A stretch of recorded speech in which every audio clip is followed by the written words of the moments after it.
नमस्कार, आप देख रहे हैं biforepin.in और मैं हूं हेमंत कुमार।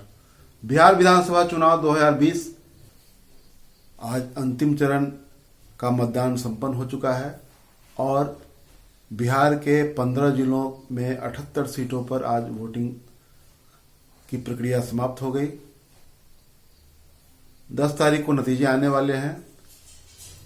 अब तक जो रुझान है, जो संकेत मिल रहे हैं, उसके अनुसार जो क्षेत्र वाइज, जो विधानसभावार जो रुझान दिख रहा है, उस पर हम अभी चर्चा करेंगे।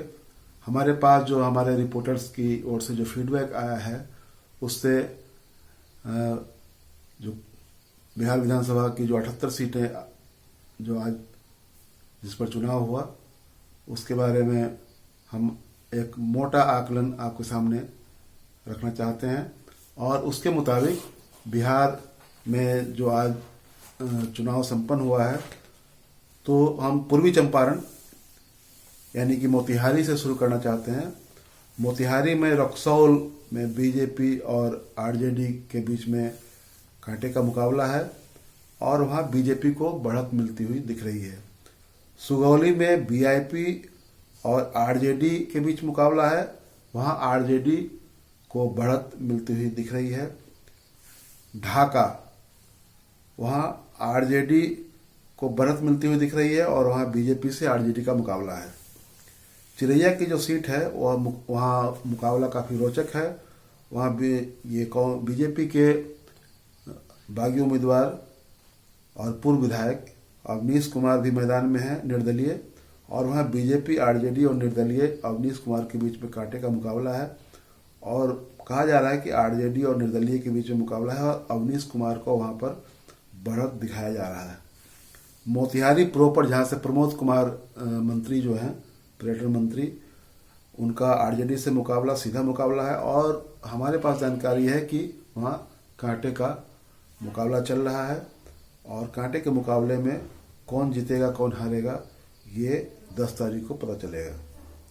पश्चिम चंपारण यानी कि बेतिया और पश्चिम चंपारण में हम सिकटा की बात करें तो वहाँ मंत्री, नीतीश सरकार में जो मंत्री हैं खुर्शीद, वो जेडीयू से उम्मीदवार हैं और वहाँ एक दिलीप वर्मा भी निर्दलीय उम्मीदवार हैं, निर्दलीय, और वहाँ एमएल, सीपीआई-एमएल के भी उम्मीदवार हैं। वहाँ मुकाबला त्रिकोणीय बताया जा रहा है और उसमें हमारे पास जो जानकारी है कि दिलीप वर्मा का पल्ला भारी बताया जा रहा है। लौरिया की जो सीट है वहाँ विनय विहारी बीजेपी के विधायक हैं और वहाँ बीजेपी के उम्मीदवार हैं।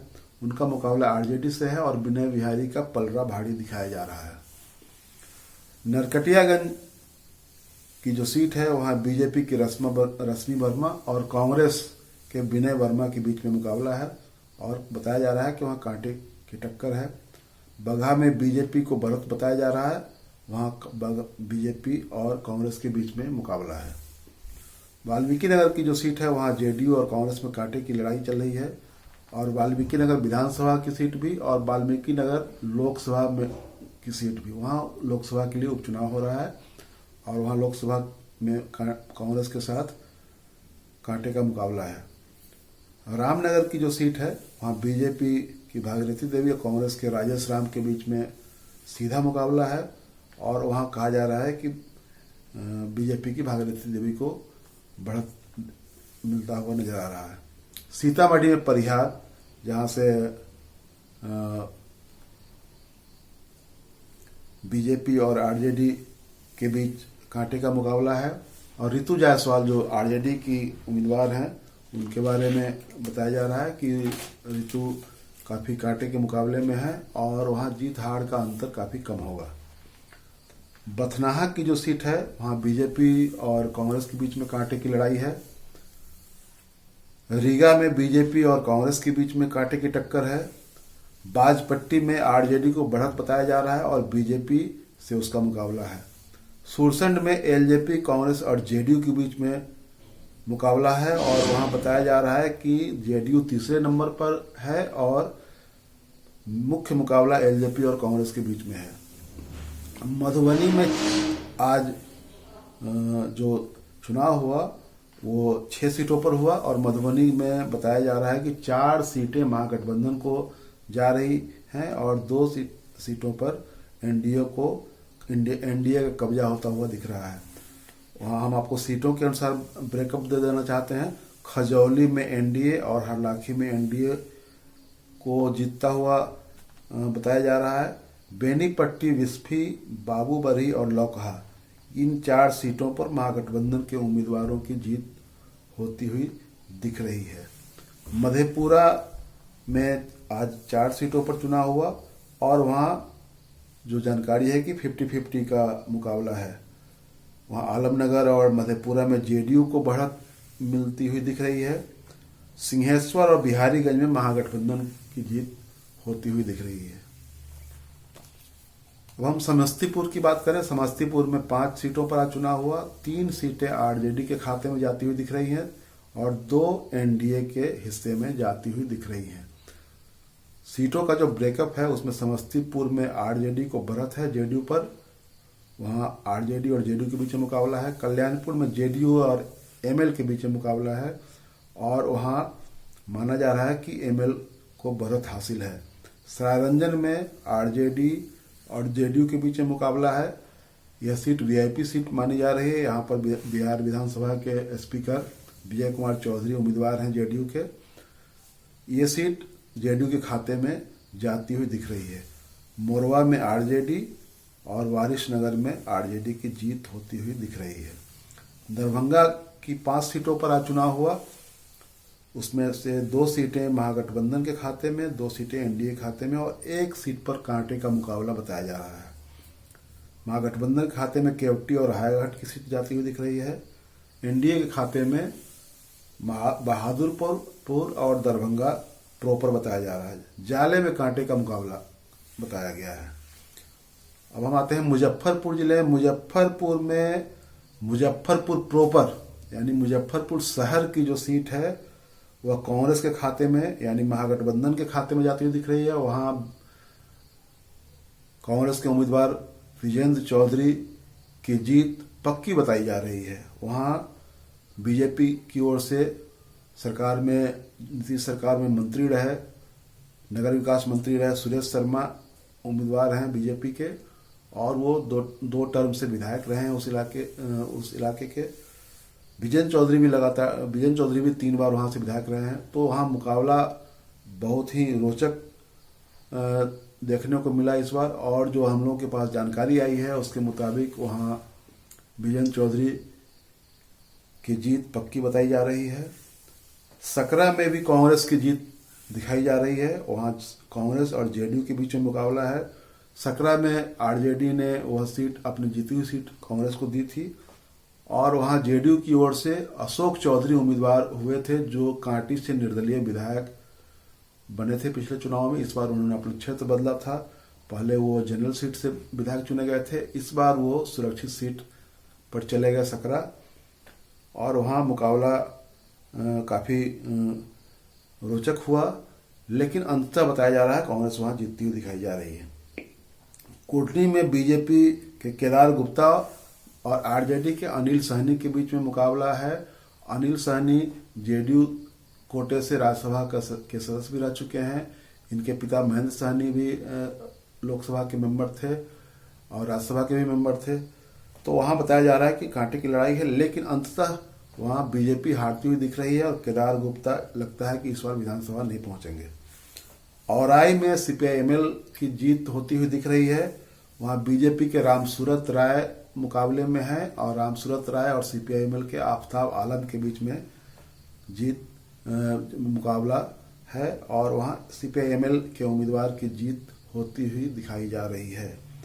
गायघाट में मुकाबला आरजेडी, जेडीयू और एलजेपी के बीच था, लेकिन अब आज जो चुनाव के बाद जो जानकारियां हम लोगों के पास आई है उससे पता चलता है कि एलजेपी मुकाबले में तीसरे नंबर पर चली गई और आरजेडी और जेडीयू के बीच में मुख्य मुकाबला है और आरजेडी को वहां पर बढ़त मिलती हुई दिख रही है। आरजेडी के निरंजन राय और जेडीयू के महेश्वर यादव के बीच में मुकाबला है और लोजपा की कोमल सिंह वहां उम्मीदवार थी। वहां के समीकरण के बारे में मैं एक रोचक जानकारी दे दूं कि जेडीयू के महेश्वर यादव पहले आरजेडी से विधायक थे, 2015 में वो विधायक चुने गए थे, बाद में वो बागी हो गए और पार्टी में रहते हुए वो नीतीश कुमार के समर्थक बन गए। बाद में उनको पार्टी से निकाला गया और नीतीश कुमार ने उनको अपनी पार्टी से उम्मीदवार बनाया। आरजेडी के निरंजन राय उम्मीदवार बने और कोमल सिंह एलजेपी से उम्मीदवार बनी। कोमल वैशाली की सांसद वीणा देवी की बेटी हैं और दिनेश सिंह उनके पिता हैं, जो जेडीयू के एमएलसी हैं। उनके पिता पर अपनी पुत्री के पक्ष में लोगों को धमकाने डराने के आरोप लगे थे और इसी आरोप में उनके ऊपर पार्टी ने कार्रवाई भी की है। जिन सीटों पर मतदान हुआ है वह उन सीटों का रुझान क्या है, वह किसके खाते में जाती हुई दिख रही है। फिलहाल हम आपके सामने जो सीटों का रुझान है उसको सामने रख रहे हैं और सबसे पहले हम आपको बताना चाहते हैं कि सहरसा से शुरू करते हैं हम। सहरसा में 4 सीटों पर आज मतदान हुआ। वहां बहुत रोचक आंकड़े वहां से आए हैं। वहां आरजेडी के खाते में 1, एलजेपी के खाते में 1, वीआईपी के खाते में 1 और 1 बीजेपी के खाते में सीट जाती हुई दिख रही है। और सहरसा से लवली आनंद का चुनाव जीतना थोड़ा मुश्किल दिख रहा है, लेकिन हमें अभी नतीजों का इंतजार करना पड़ेगा। इसका ब्रेकअप है महिषी से आरजेडी, सोनबरसा से एलजेपी, सिमरी बख्तियारपुर से वीआईपी के वहाँ जो पार्टी प्रमुख हैं मुकेश सहनी वो वहाँ से चुनाव लड़ रहे हैं। और सहरसा से बीजेपी आरजेडी के बीच मुकाबला है। आरजेडी की लवली आनंद वहाँ पर है और वहाँ बीजेपी को बढ़त मिलती दिख रही है। सुपौल जो एक वीआईपी जिला है विजेंद्र यादव की वजह से, और सुपौल की सीट जो है वो विजेंद्र यादव की सीट है। वहाँ सुपौल में आज 5 सीटों पर चुनाव हुआ, उसमें से 2 सीटें आरजेडी को और 3 सीटें जेडीयू के खाते में जाती हुई दिख रही हैं। वहाँ सुपौल से विजेंद्र यादव फिर से चुनाव जीतते नजर आ रहे हैं और वहाँ कांग्रेस से उनका मुकाबला है। छातापुर की जो सीट है वो बीजेपी के खाते से निकल करके आरजेडी के खाते में जाती हुई दिख रही है। पिपरा में आरजेडी और जेडीयू के बीच में कांटे की टक्कर है। त्रिवेणीगंज में जेडीयू और आरजेडी के बीच मुकाबला है और वहां आरजेडी को बढ़त मिलती हुई दिख रही है। निर्मली में जेडीयू आरजेडी के बीच में मुकाबला है। आरजेडी की यदुवंश यादव वहां पर उम्मीदवार हैं और वहां कांटे का मुकाबला है। अररिया जिले में हम चलते हैं। अररिया में 6 सीटें हैं। 6 सीटों में से 3 महागठबंधन के खाते में जाती हुई दिख रही हैं और 1 सीट ओवैसी और 2 सीट बीजेपी के खाते में जाती हुई दिख रही है। ओवैसी की एआईएमआईएम की उनकी पार्टी है जिसके खाते में 1 सीट वहां से जाती हुई दिख रही है। ये अररिया में अगर उनका खाता खुलता है तो पहला सीट उनको मिलेगा। वहां का जो ब्रेकअप है वो जोकीहाट में आरजेडी और ओवैसी की पार्टी में मुकाबला है। सिकटी में बीजेपी और आरजेडी के बीच में मुकाबला है। फारबिसगंज में कांग्रेस और बीजेपी के बीच में मुकाबला है। अररिया में कांग्रेस और जेडीयू के बीच में मुकाबला है। फारबिसगंज में बीजेपी को बढ़त मिलती हुई दिख रही है। अररिया में कांग्रेस को बढ़त मिलती हुई दिख रही है और सिकटी में बीजेपी आरजेडी के बीच में कांटे का टक्कर है। रानीगंज में आरजेडी को बढ़त मिलती हुई दिख रही है, वहां आरजेडी और जेडीयू के बीच में मुकाबला है। नरपतगंज में आरजेडी और बीजेपी के बीच में मुकाबला है, वहां कांटे की टक्कर है और आरजेडी को बढ़त मिलती हुई दिख रही है। किशनगंज जिले में 4 सीटों पर आज चुनाव हुआ, वहां 2 सीटें महागठबंधन के खाते में जाती हुई दिख रही है और 2 सीटों पर ओवैसी की पार्टी का कब्जा होता हुआ दिख रहा है। इसका ब्रेकअप है। ठाकुरगंज में आरजेडी बीजेपी के बीच में मुकाबला है, यह सीट आरजेडी के खाते में जाती हुई दिख रही है। किशनगंज में कांग्रेस और इंडिपेंडेंट और जेडीयू के बीच में त्रिकोणीय मुकाबला है, वहां कांग्रेस की जीत होती हुई दिख रही है। बहादुरगंज और कोचाधामन में ओवैसी की पार्टी को जीत मिलती हुई दिख रही है। हम पूर्णिया जिले की ओर बढ़ते हैं। पूर्णिया में आज 7 सीटों पर चुनाव हुआ, जिसमें 4 महागठबंधन और 3 सीटें एनडीए के खाते में जाती हुई दिख रही है। इसका ब्रेकअप है, 3 में 1 बीजेपी और 2 जेडीयू को। इसके सीट वार हम बात कर लेते हैं। बायसी में हाजी सुभान आरजेडी के हैं और बीजेपी से विनोद यादव हैं। यहाँ ओवैसी की पार्टी के रुकनुद्दीन हैं। यहाँ ये माना जा रहा है कि बायसी में मुकाबला काफ़ी कांटे का है और रुकनुद्दीन को हो सकता है वहाँ बीजेपी आरजेडी के हाजी सुभान से के बीच मुकाबला हो जाए और बीजेपी तीसरे नंबर पर हो और आरजेडी को वहाँ पर बढ़त मिलती हुई दिख रही है। अमनौर में कांग्रेस के जलील मस्तान और एनडीए के बीच में मुकाबला है और वहाँ ओवैसी की पार्टी के अख्तरुल इमाम भी हैं। यहाँ पर त्रिकोणीय मुकाबला है। कस्बा में कांग्रेस के आफाक आलम और हम के राजेंद्र यादव और एलजेपी के प्रदीप यादव के बीच में मुकाबला है। वहां बताया जा रहा है कि कांग्रेस को बढ़त मिलती हुई दिख रही है कस्बा की सीट पर। बनमनखी में आरजेडी के उपेंद्र शर्मा और बीजेपी के कृष्णा ऋषिदेव के बीच में मुकाबला है। वहां आरजेडी के उपेंद्र शर्मा को जीत मिलती हुई दिख रही है। यहाँ जाप के सोना पासवान भी हैं बनमनखी की सीट पर और उनके बारे में बताया जा रहा है कि हो सकता है वो त्रिकोणीय मुकाबले में एक तीसरा कोण उनका भी हो। पूर्णिया सदर की सीट जो है विजय खेमका वहां से हैं बीजेपी के उम्मीदवार और कांग्रेस की इंदु सिन्हा है। वहां बताया जा रहा है कि विजय खेमका को बढ़त मिलती हुई दिख रही है। धमदाहा में लेसी सिंह जेडीयू की हैं और दिलीप मंडल आरजेडी की हैं। वहां काफी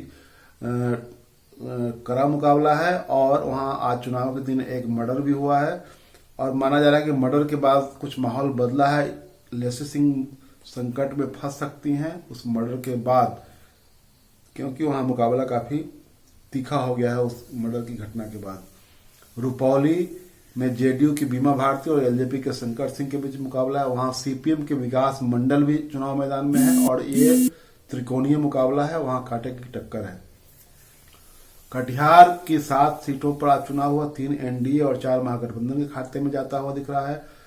कोरहा जो सुरक्षित सीट है वहां बीजेपी की कविता देवी और कांग्रेस की पूनम पासवान के बीच मुकाबला है। बीजेपी को बढ़त मिलती हुई दिखाई दे रही है।